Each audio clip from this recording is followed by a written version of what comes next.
I got so much motherfucking design on right now. Break it down, bring it back, make it clap. I got 3 old thoughts, new guap, where that bitches on my line, and you know they come strapped. Hold up. I'm just calling to say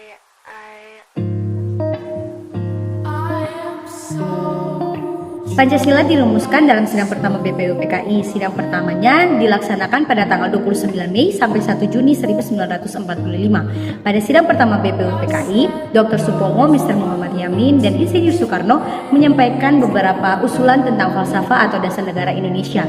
Penyampaian ini didasarkan pada arahan Ketua BPUPKI, yaitu Rajiman Widioningrat, pada pidato pembukaan sidang. Rajiman mengatakan bahwa untuk mendirikan negara yang merdeka maka dibutuhkan suatu dasar negara. Yang pertama, usulan dari Profesor Mr. Muhammad Yamin pada hari Selasa 29 Mei 1945. Beliau menyampaikan secara dua, yaitu secara lisan dan yang kedua secara tertulis. Secara lisan yaitu peri kebangsaan, peri kemanusiaan, peri ketuhanan, peri kerakyatan, dan juga kesejahteraan rakyat. Sedangkan secara tertulis, yang pertama ketuhanan yang Maha Esa, kebangsaan persatuan Indonesia, rasa kemanusiaan yang adil dan beradab, kerakyatan yang dipimpin oleh hikmat kebijaksanaan dalam permusyawaratan perwakilan, dan yang kelima keadilan sosial bagi seluruh rakyat Indonesia. Yang kedua yaitu usulan dari Profesor Mr. Dr. Supomo pada hari Kamis 31 Mei 1945. Yang pertama persatuan atau unitarisme, yang kedua kekeluargaan, yang ketiga keseimbangan lahir dan batin, yang keempat musyawarah, dan yang kelima keadilan rakyat. Kemudian yang terakhir yaitu usulan dari Insinyur Soekarno, yang pertama nasionalisme atau kebangsaan Indonesia, yang kedua internasionalisme atau perikemanusiaan, yang ketiga mufakat atau demokrasi, yang keempat kesejahteraan sosial, dan yang kelima ketuhanan yang Maha Esa. 5 prinsip dasar negara tersebut kemudian diberi nama oleh Insinyur Soekarno, yaitu Pancasila, yang artinya 5 dasar.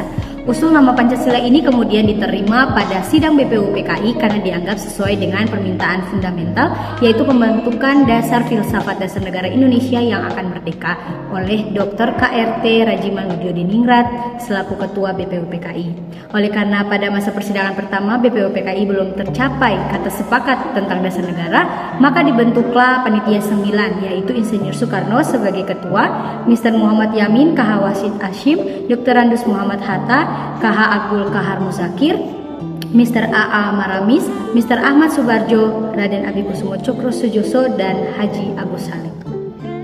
Panitia 9 menjalankan rapat untuk menyunting rumusan Pancasila Bung Karno dan mengubah urutan penyebutannya. Dari rapat tersebut tercapailah kesepakatan antar 9 orang itu mengenai rumusan dasar negara. Rumusan dasar negara ini tercantum dalam dokumen yang dipopulerkan oleh Muhammad Yamin sebagai Piagam Jakarta atau yang dikenal sebagai Mukadimah. Namun Piagam Jakarta ini mengalami kontroversi karena memasukkan unsur salah satu agama Islam dalam rumusan dasar negara. Lewat perdebatan, akhirnya rumusan dengan kewajiban menjalankan syariat Islam bagi pemeluk-pemeluknya digantikan dengan ketuhanan yang Maha Esa. Alhasil, pada 18 Agustus 1945, tepat sehari setelah kemerdekaan Indonesia, tercapailah kata mufakat untuk rumusan Pancasila sebagai dasar negara Indonesia.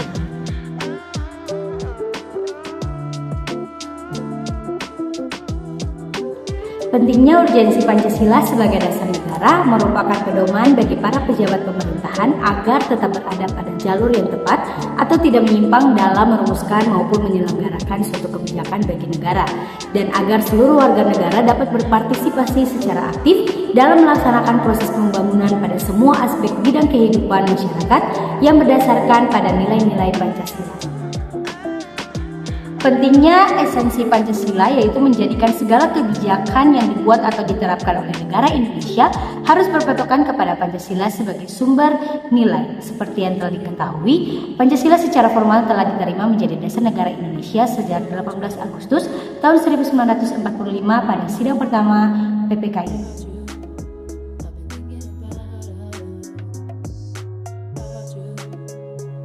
Gerakan radikalisme mengatasnamakan agama patut diwaspadai karena dapat merusak kerukunan hidup antar umat beragama. Radikalisme agama atau fanatisme agama berlebihan juga wajib diwaspadai karena bisa memicu sikap ekstremis yang dapat berujung pada aksi-aksi terorisme.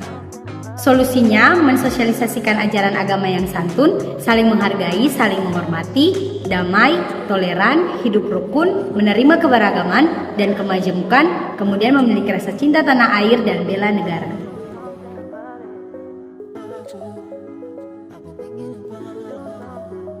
Pentingnya kehidupan pendidikan Pancasila bagi mahasiswa di perguruan tinggi, yaitu yang pertama, memperkuat Pancasila sebagai asas falsafah negara Indonesia dan ideologi bangsa melalui revitalisasi nilai-nilai dasar Pancasila sebagai norma dasar kehidupan bermasyarakat, berbangsa, dan bernegara.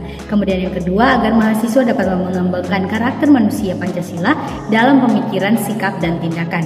Dan yang ketiga, memberikan pemahaman dan penghayatan atas jiwa dan nilai-nilai dasar Pancasila kepada mahasiswa sebagai warga negara Republik Indonesia, serta membimbing untuk dapat menerapkannya dalam kehidupan bermasyarakat, berbangsa, dan bernegara.